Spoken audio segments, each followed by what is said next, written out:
Bueno, pues estoy en el tema de la capacidad de representación, el desarrollo de la capacidad de representación en psicología del desarrollo. Y nada, voy a hablar sobre esto, las distintas acepciones de representación, los antecedentes, los diversos tipos de significantes, las diferentes manifestaciones de la función semiótica, la imitación diferida. En fin, las imágenes mentales, el dibujo infantil, estas etapas del dibujo de las que hablaba Luket, el realismo fortuito, frustrado, intelectual, visual, el lenguaje, vale. Una representación es algo que siempre está en lugar de otra cosa, ¿vale? Eso es la representación, pero no es la misma cosa. Entonces las personas construyen representaciones de la realidad que les permiten entenderla, actuar sobre ella y anticipar lo que va a ocurrir. Estas representaciones posibilitan despegarse del aquí y del ahora y tratar simultáneamente lo que ocurre de forma sucesiva. Permiten evocar lo que ya ha ocurrido y anticipar también lo que puede pasar. La construcción de representaciones reposa en la capacidad de utilizar símbolos y signos cuya principal característica es que el significante y el significado están diferenciados. Entonces, las distintas acepciones de representación, aunque existen otras acepciones del término representación, en este capítulo nos centraremos en la representación entendida como la capacidad que permite utilizar significantes diferenciados de los significados. Función semiótica o simbólica, que es lo mismo, no todos los significantes están diferenciados de los significados como sabemos, ¿no? Por ejemplo, los índices y señales que están indisolublemente ligados al significado. Pensemos en el humo, ¿vale? Pues en el humo como índice, ¿no? El humo nos indica que existe fuego, o si vemos abrirse la puerta, lo interpretamos como una señal, ¿no? Eso sería como una señal de que va a entrar alguien, ¿no? Por esa puerta. Entonces, los antecedentes de la representación. La capacidad de representar es el resultado de un proceso. Durante el periodo sensoriomotor, antes de que los sujetos utilicen signos y símbolos con significantes y significados diferenciados, existe una capacidad de interpretación de índices y señales que va surgiendo de modo progresivo. El niño reconoce un sonajero, ya sea por el tacto o por el sonido que produce. Tiene alguna representación de ese sonajero, pero esa representación solo parece producirse en presencia del objeto, cuando ese objeto está en presencia de él.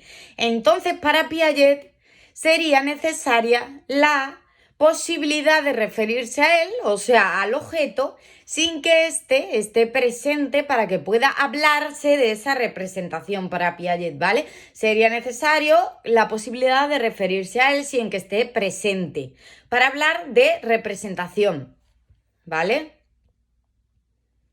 La imitación desempeña un importante papel en la génesis de esta capacidad representativa y el niño va a utilizar representaciones motoras antes de utilizar otras más abstractas, ¿vale? Entonces, hacia el final del periodo sensoriomotor, a los 18-24 meses, al final de este periodo, empieza a manifestarse una capacidad nueva, la de utilizar medios simbólicos para referirse a las cosas o a las situaciones, sin necesidad de actuar sobre ellas directamente, o sea, materialmente. La manifestación más evidente de estas nuevas posibilidades es su capacidad para comunicarse con los demás, tanto mediante gestos intencionales como mediante palabras. Vale.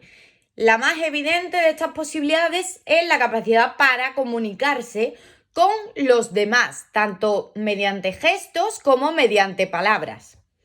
Entonces, el niño se comporta como si estuviera dormido, ¿no? Hace como si estuviera dormido, hace como que come algo inexistente, imitar en diferido, ¿vale? El lenguaje permite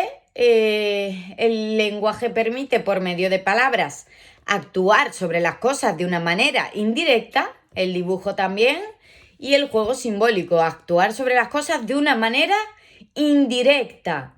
Lo característico de todas estas actividades, la representación, es que actúan sobre un objeto que sustituye el lugar, sustituye este significante en lugar de sobre el significado, que es aquello que designa. La utilización de significantes abre una inmensa posibilidades al desarrollo psicológico del sujeto, permitiéndole distanciarse cada vez más de la situación presente y abrirse hacia mundos alejados en el espacio o en el tiempo, incluso hacia ficticios y que solo existen en la mente.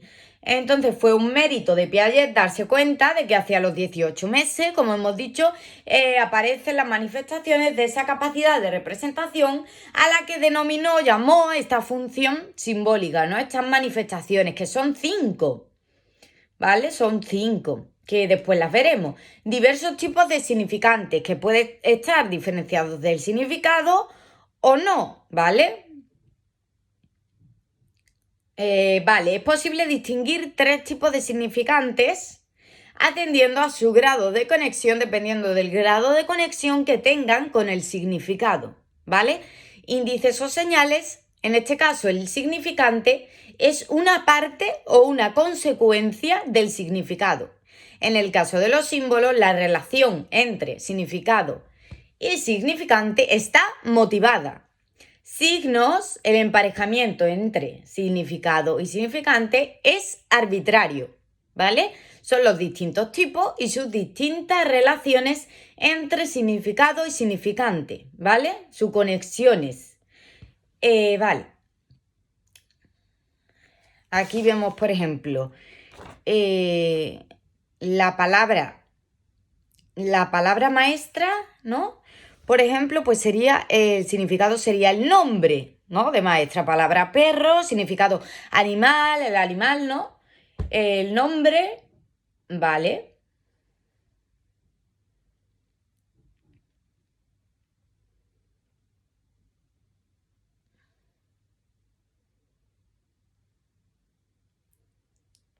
Ruidos en habitación continua, ¿no? Sería una señal o un índice de que hay una presencia, ¿no? De que una persona está ahí. Un pan roído también sería que alguien se ha comido algo, ¿no? Por ejemplo, que un ratón se ha comido un trozo de pan, ¿no? Y sería un indicio o señal también, ¿no? El significante es una parte o consecuencia del significado. Entonces hay un conjunto de relación entre significante y significado que va de los índices y señales a los signos. Entonces, los signos necesitan ser colectivos, ¿vale? Para ser entendidos por los otros. Estos signos necesitan ser colectivos. Pero los símbolos, en cambio, pueden ser tanto individuales como colectivos, ¿vale? Y en muchos casos, al estar motivados, estos símbolos se reconoce fácilmente aquello que están designando. Son compartidos por grandes grupos humanos, o sea, pueden ser individuales o colectivos, mientras que los signos necesitan ser colectivos para ser entendidos, ¿vale? Por los otros. Las diferentes manifestaciones de la función semiótica, ya estamos aquí. ¿Qué es la función semiótica? Esta capacidad de emplear significantes diferenciados de los significados. Y hay 5 tipos de conductas dentro de esta, ¿no?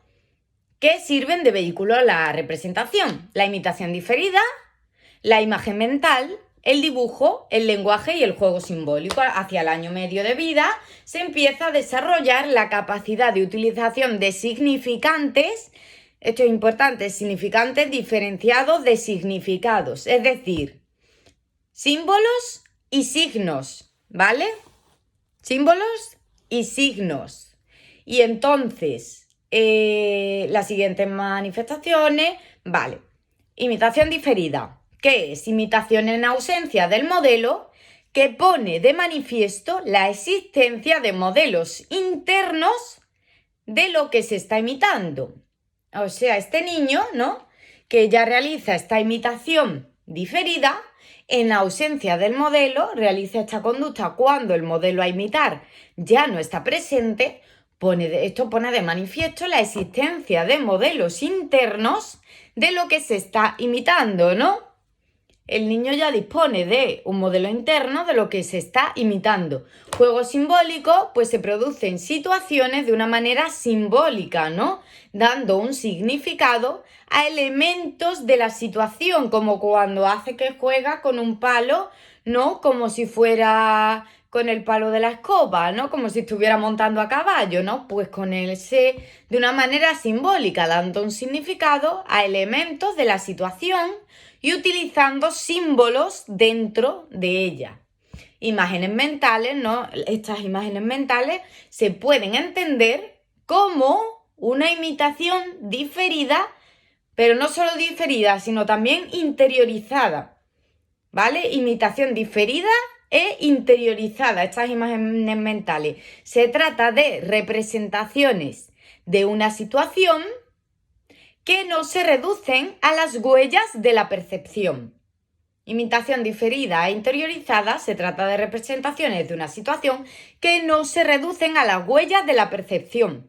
Entonces, el dibujo es mucho más que una copia de la realidad, ¿vale? No es una simple copia de la realidad, sino que supone la utilización de una imagen interna de tal manera que el niño reproduce más lo que sabe del objeto que lo que ve. Reproduce más lo que sabe del objeto que lo que ve. Y el lenguaje consiste en la utilización de signos arbitrarios que sirven para designar objetos o situaciones. Esto le sirve la utilización de signos arbitrarios para designar objetos o situaciones. Y ya estaría la imitación diferida. Hacia el final del periodo sensorio-motor empieza a manifestarse esta imitación, ¿no? Que teníamos la otra que sería la temprana, ¿no? Pero estamos hablando ahora mismo de la diferida. Y ahí es la imitación en ausencia del modelo, una imitación diferida. Este tipo de imitación supone ya alguna forma de representación interna que tendría el niño, puesto que el significante no puede considerarse como una parte del significado al estar separado de él por un intervalo temporal, ¿vale? O sea, está separado el significado del significante por un intervalo de tiempo, ¿vale? Las imágenes mentales. Piaget define la imagen mental como una imitación diferida, como lo que hemos visto antes, como esta imitación diferida e interiorizada. O sea, como una imitación diferida e interiorizada. Un tipo de representación interna que no tiene un correlato externo, ¿vale? Las imágenes permiten reconstruir situaciones y sirven de guía para realizar muchas actividades. O sea, permiten reconstruir situaciones, pero es que además sirven de guía para realizar muchas actividades. Algunas investigaciones han puesto de manifiesto que las imágenes tienen características con los objetos que representan. Las imágenes no son residuos que deja la percepción, sino que parecen analizarse como una percepción real y se exploran como si se tuviera delante un objeto. Tenemos diferentes tipos de imágenes, ¿vale? Mentales. Tenemos diferentes visuales, que pueden ser un paisaje, por ejemplo, ¿no? Vale. Auditivas, la voz de una persona o una melodía. Gustativas, el sabor a limón. U olfativas, olor a tierra mojada. Todo esto son imágenes mentales que tenemos, ¿vale? Pero puede ser imágenes visuales, auditivas, gustativas u olfativas, ¿no? Y eso lo tenemos en nuestra mente. Imágenes reproductivas o anticipadoras. ¿Qué diferencias hay? Las reproductivas representan algo que se ha percibido anteriormente. Se ha percibido algo anteriormente, como la cara de una persona conocida o un objeto familiar, que ya no está presente. Estas imágenes no suelen presentar dificultades, pero ahora vemos las anticipadoras. Imaginar la disposición que tendría nuestro salón cuando disponemos mentalmente los muebles de otra manera. Podría suponer mayores dificultades a los sujetos, las reproductivas y las anticipadoras. Las reproductivas, estas imágenes no suelen presentar dificultades, pero las anticipadoras podrían suponer mayores dificultades a los sujetos. El dibujo infantil permite al niño plasmar sobre un soporte, ¿no? Por ejemplo, una hoja de papel, soporte material, sus representaciones. Los dibujos infantiles siempre tienen una intención realista, ¿vale? Siempre tienen intención realista, pero no son una simple copia de la realidad, como hemos dicho antes, pues suponen la utilización de estas imágenes internas. Para el niño, el dibujo constituye una actividad importante. Para el niño es una actividad muy importante el dibujo y suelen ser su única producción material, pero su realización y su desarrollo dependen mucho de las posibilidades que la cultura en que crece le proporciona para llevar a cabo sus dibujos, ¿no? Disponibilidad de materiales, claro, si dispone de esos materiales, estupendo. Si no dispone de esos materiales, pues claro, habría que buscar otro tipo de materiales, ¿no? En otros sitios lo tienen más difícil esto. La misma razón puede explicar que realicen menos esculturas que dibujos. El dibujo es una actividad placentera, dibujan por el placer de dibujar, ¿no? El vínculo entre juego y dibujo es muy grande, ¿no? Porque el juego provoca placer y el dibujo también. Entonces, sus relaciones con las imágenes mentales son muy estrechas, mientras que las imágenes mentales son imitaciones interiorizadas. El dibujo es una imitación exteriorizada, ¿no? Realizada por el propio sujeto, pero es una imitación exteriorizada porque el niño dibuja como hacia el exterior, ¿no? Entonces, realizada por el propio sujeto. No sé si lo entendéis. El niño dibuja lo que tiene en su mente, ¿no? Pero exteriorizada, ¿no? Lo dibuja hacia afuera. Vale, guarda una estrecha conexión con la lengua escrita. El dibujo guarda una estrecha conexión con la lengua escrita. El niño prefiere describir la realidad mediante el dibujo que mediante la expresión escrita. Las letras son para el niño pequeño en una gran medida dibujos. Algunos investigadores, como Ferreiro, defienden que en los comienzos de la escritura los niños no distinguen el dibujo de la escritura, realizando el mismo trazo cuando se les solicita que escriban o que dibujen. La diferenciación entre el dibujo que se asemeja al objeto que representa y marcas gráficas que guardan una relación arbitraria con los representados sería un primer paso en la alfabetización. Entonces, mediante el dibujo se puede mejorar notablemente la motricidad fina. El dibujo también tiene un indudable componente cognitivo, ¿vale? O sea, tiene componente cognitivo, también el aspecto afectivo es muy destacado. El componente cognitivo refleja muy bien la comprensión que el niño tiene de la realidad. Lo refleja muy bien en sus dibujos, su representación espacial y cómo concibe las cosas. El aspecto afectivo es muy destacado. ¿Por qué? ¿Por qué pasa esto? Porque el niño representa en el dibujo aquello que le interesa, que le preocupa o que desea, o sea, sus intereses y sus conflictos, ¿no? Ahí podemos ver lo que al niño le interesa, lo que le preocupa, lo que desea, sus intereses y sus conflictos. Entonces también trata de hacer cosas hermosas y busca que los dibujos sean bellos.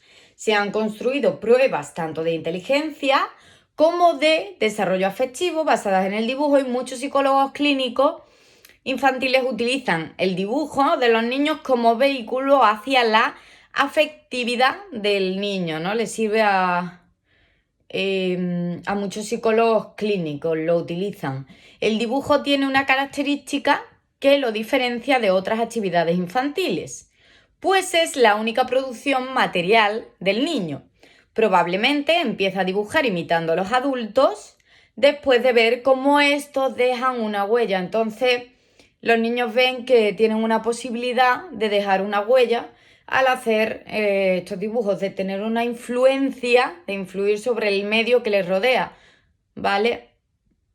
Entonces, en las etapas del dibujo, Luckett publicó un libro, ¿no? Y dice que es fundamentalmente realista el dibujo infantil y por la naturaleza de sus temas, pero además por sus resultados. Los niños se interesan sobre todo por las formas de vida más que por las formas bellas. Distingue las siguientes fases: el fortuito, el realismo fortuito, el realismo frustrado, el realismo intelectual y el realismo visual. Realismo fortuito: el dibujo comienza siendo una prolongación de la actividad motora plasmada en un soporte.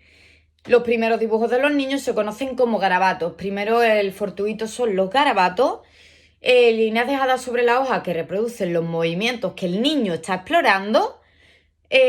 ¿Vale? Pronto empiezan a encontrar una semejanza, o sea, primero no tiene intención ninguna el niño, ¿vale? Simplemente lo hace, pero sin intencionalidad. Luego pronto empiezan a encontrar una semejanza entre sus dibujos y la realidad, ¿vale? Entonces pasan a considerarlo como una representación, diciendo es un ratón, es un pájaro, ¿vale? Y luego ya el parecido fortuito con la realidad trata de consolidarse a posteriori. El niño que ha hecho una línea curva dice que es un arco, y unos días más tarde intenta realizar el mismo dibujo, pero teniendo ya en la mente, ya tiene en su mente que quiere dibujar un arco. Entonces se ha pasado de una situación no intencionada a una situación intencionada, ya tiene esta intencionalidad, y esto puede suceder en muy poco tiempo. El realismo frustrado es frustrado porque el niño comienza intentando dibujar algo, pero se encuentra como unos obstáculos, ¿vale?, que le impiden lograr el resultado que pretende lograr y no puede, ¿no? Entonces, por su control motor, su carácter limitado y discontinuo de la atención infantil. Detalles, tamaño, proporciones, ¿no? Según Luckett, el rasgo más importante de esta etapa es la incapacidad sintética, las proporciones, la disposición de los elementos o la orientación de esto. Los dibujos, los brazos pueden estar separados del cuerpo o el sombrero flotando sobre la cabeza, ¿vale? A veces las relaciones se alteran y la boca figura encima de la nariz. Entonces, en esta etapa, los famosos cabezudos, ¿vale? El realismo intelectual y luego el visual. El intelectual, lo que te indica que una vez superado la incapacidad sintética, el realismo del dibujo infantil no es igual, ¿vale? El dibujo infantil no es igual al del adulto. El realismo del niño no es de tipo visual, sino del tipo intelectual. Estamos en el intelectual. El niño no dibuja lo que ve, dibuja lo que sabe del modelo, ¿vale? Dibuja lo que sabe. Entonces, esta fase del dibujo es la que más llama la atención y puede considerarse la más representativa de los dibujos infantiles. Son muchas las maneras como el niño consigue realizar esa representación de lo que sabe, aunque solo vamos a citar dos, que son la transparencia y el abatimiento, ¿vale? Los niños realizan estas cosas que son la transparencia y el abatimiento en estas etapas del dibujo. El procedimiento de transparencia consiste en dibujar aquellas cosas que están ocultas, ¿vale?, haciendo que se vean, que lo que las tapa, haciendo que lo que las tapa sea transparente, ¿vale? Por eso se llama transparencia. Por ejemplo, el bebé dentro de la tripa de la mujer embarazada, ¿no? Se ve el bebé, el cuerpo visible a través de un vestido, ¿no? Que se supone que si tiene un vestido la mujer no se tendría que ver el cuerpo, ¿no? Pues se ve. Entonces, esas transparencias, ¿no?, muy frecuentes dentro de esta categoría son las representaciones de casas, ¿no?, en las que se ve el interior, se verían los muebles de la casa y eso, se ve el interior de la casa. Dibujos con transparencias, pues eso, aquí hay unos dibujos en los que se ven unas mujeres con vestidos largos, que se supone que no se les tendría que ver el cuerpo, pero se le ven los pies, las piernas, en fin, se le ve el tronco y es como si no tuvieran un vestido, ¿no? Realmente, por eso esa transparencia. Entonces, el procedimiento de abatimiento es el otro. Transparencia y abatimiento. El de abatimiento o proyección del objeto sobre el suelo, ¿vale? Por ejemplo, fachada de casa de frente, mientras que el interior de las habitaciones se representan desde arriba, se representaría desde arriba, ¿no?, tendría la visión desde arriba. Entonces el cambio de punto de vista aparece muy frecuentemente en la representación de los seres vivos. El niño quiere mantener todos los puntos de vista posibles. El realismo visual a partir de los 8 o 9 años, el niño empieza a tratar de representar la realidad tal y como la ve. Ya aquí tal y como la ve, intenta utilizar las reglas de la perspectiva y de atenerse al modelo. Trata de aproximarse más a la percepción visual. Muchos niños dejan de dibujar a esta edad, a los 8 o 9 años, porque se perciben como poco hábiles al juzgar que no se aproximan al modelo, ¿no? Que su aproximación al modelo no es del todo adecuada. Entonces se sienten mal y dejan de dibujar. Posiblemente varios de los rasgos señalados aparezcan simultáneamente según la dificultad que suponga el dibujo que se está realizando. Entonces el dibujo, como otras muchas, no es lineal, no es un proceso, no es lineal, sino que se producen avances y retrocesos, debido en muchos casos a la dificultad de la propia tarea.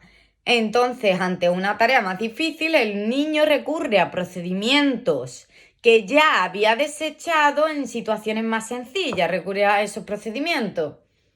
El lenguaje verbal surge a la par de otras manifestaciones de la función semiótica, ¿vale? Surge a la par. Es la herramienta simbólica más potente con la que cuenta la especie humana, esta es la más potente, con la que cuenta la especie humana para transformar la realidad en términos no materiales.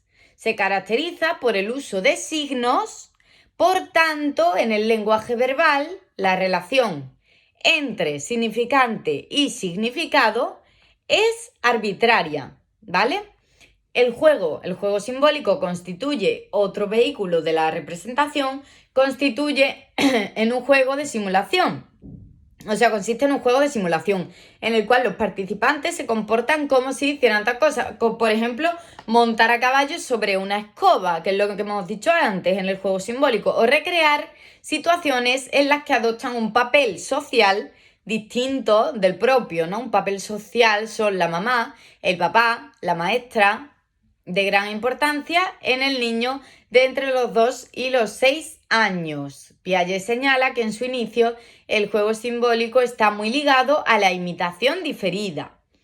Por ejemplo, con 1 año y 3 meses de la situación de dormir con expresión de placer. Con 1 año y medio dice abón por jabón, al mismo tiempo que se frota las manos, ¿no? Y hace como si se las lavara. Ejemplos de las actividades descritas por Piaget, como que se lee el periódico señalando con el dedo algunos puntos de la hoja, hablando en voz baja. Entonces son interesantes los episodios en que el personaje, que puede ser un muñeco, realiza las actividades que el niño tiene miedo de hacer. O sea, coge este muñeco porque el niño tiene miedo de hacer esas actividades, o que no quiere hacerlas, o que no le gustan, ¿vale? Como ir a algún sitio que le asusta o comer una comida que no le agrada. A partir de 4 años, los juegos son más complejos, produciéndose una representación de la realidad más exacta. Entonces cobran cada vez más importancia los juegos colectivos, ¿no? Esto tiene mucha importancia, de particular interés, la reproducción de situaciones sociales en las cuales los niños ponen en ejecución estos guiones, ¿no? Que juegan a los papás, a las mamás, a los médicos, las tiendas, las maestras, la escuela, etc. Los niños discuten entre sí quién va a desempeñar cada papel, cómo lo va a hacer, y muchas veces asignan papeles a participantes imaginarios, ¿no? Entonces se debe destacar que los niños tienen conciencia de que se trata de un juego y suelen dar muestras de que están jugando, ¿vale? O sea, los niños, estos participantes imaginarios que hemos dicho, se destaca que los niños tienen conciencia de que se trata de un juego. Ellos saben que se trata de un juego y suelen dar muestras de que están jugando. Se suele respetar el sexo en estos juegos, lo cual tiene interés para pensar cómo se construyen los estereotipos de género, ¿no? Respetan la maestra, la niña, en fin, el médico, el niño, ¿no? Entonces respetan este sexo. En el juego simbólico los objetos ocupan un papel importante y pueden cambiar su función a lo largo del juego.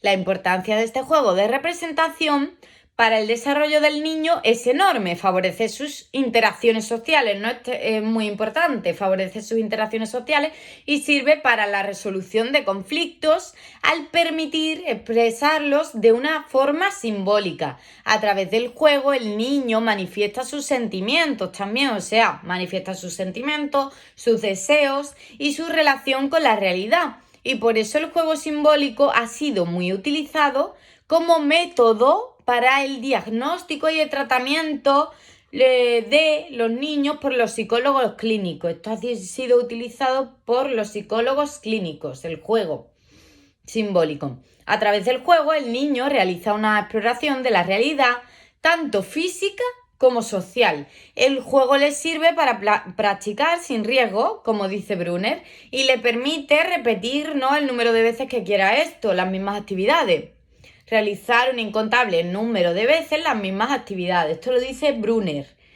Entonces, el juego le sirve para practicar sin riesgo, como dice Brunner. Algunos autores destacan que en el juego simbólico se puede rastrear la génesis de la ficción y que constituye la mejor ventana para acceder a la capacidad imaginativa de los niños. A partir de los 7 años aproximadamente, el juego simbólico se hace todavía más complejo y va unido a la utilización de disfraces o de representaciones teatrales. Ha empezado a aparecer el juego de reglas, ¿vale?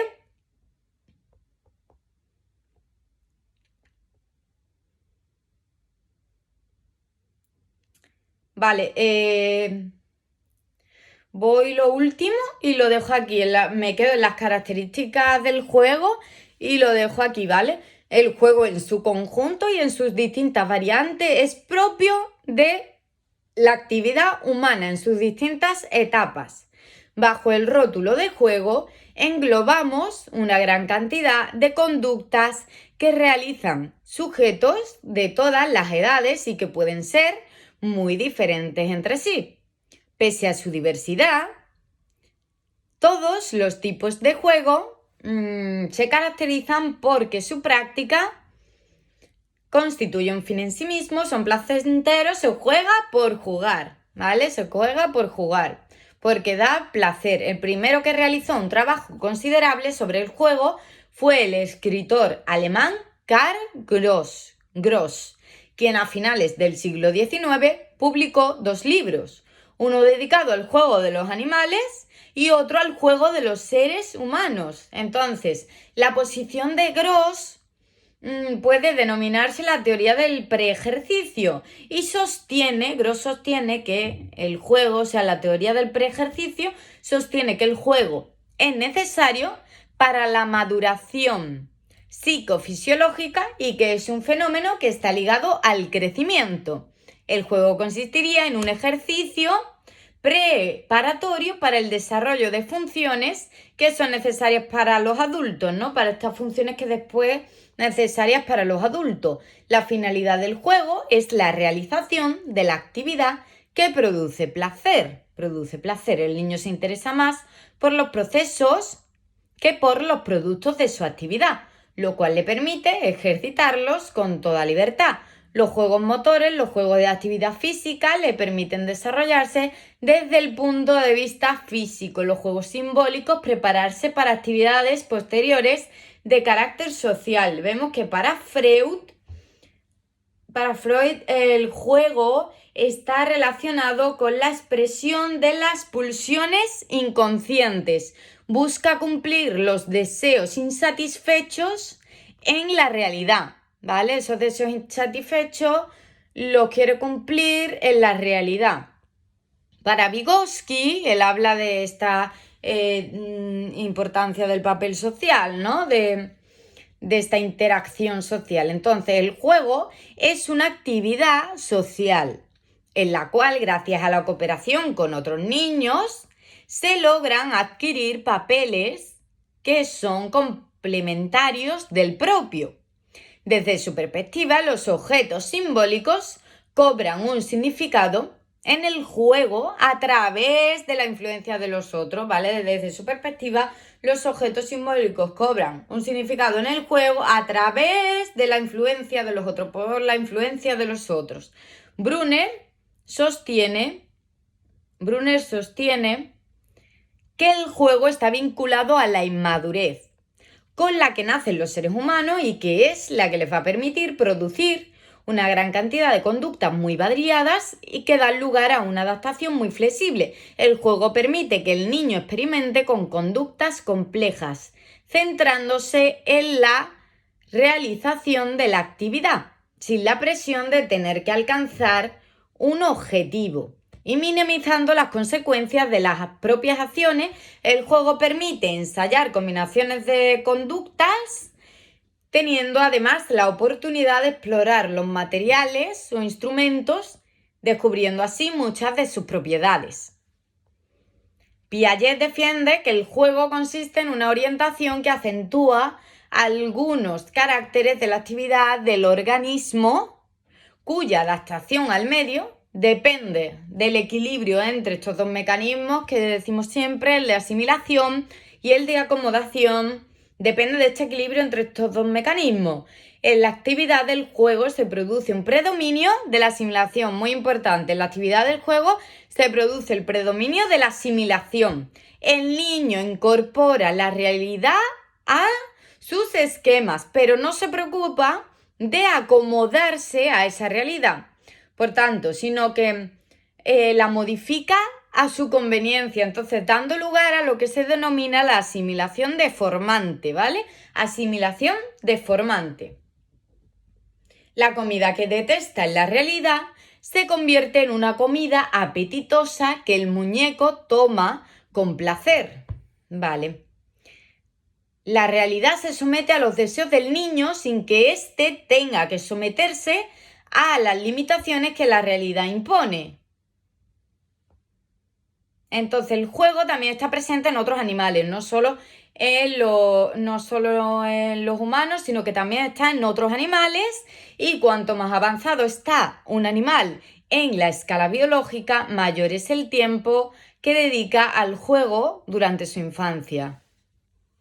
Vale, entonces vemos que Gross, otra vez hablamos de Gross, señalaba que a través del juego el animal adquiere conductas muy importantes para su supervivencia. O sea, a través del juego el animal adquiere conductas muy importantes para su supervivencia, que le permiten el control de su propio cuerpo, en particular las relativas a la locomoción. Caminar, ¿vale? O sea, como caminar, correr, saltar, nadar, volar. La agilidad para perseguir la presa o las competencias para luchar, o sea, muy importante para la supervivencia. Los animales que alcanzarán en la etapa adulta una conducta más flexible juegan más. Entonces, generalmente los animales en condiciones naturales dejan de jugar en la edad adulta, con la única excepción de las madres, ¿vale? Los animales en condiciones naturales dejan de jugar en la edad adulta, con excepción de las madres que juegan con sus crías. Pero los seres humanos continúan jugando sistemáticamente durante toda su vida y son los únicos animales que juegan de modo sostenido con otras especies, ¿vale? Y luego tenemos los tipos de juego, que serían de ejercicio simbólico de reglas y de construcción, ¿vale? Y ya los veo en otro vídeo, que me quedaría estas cosas. Vale, pues muchas gracias. Adiós.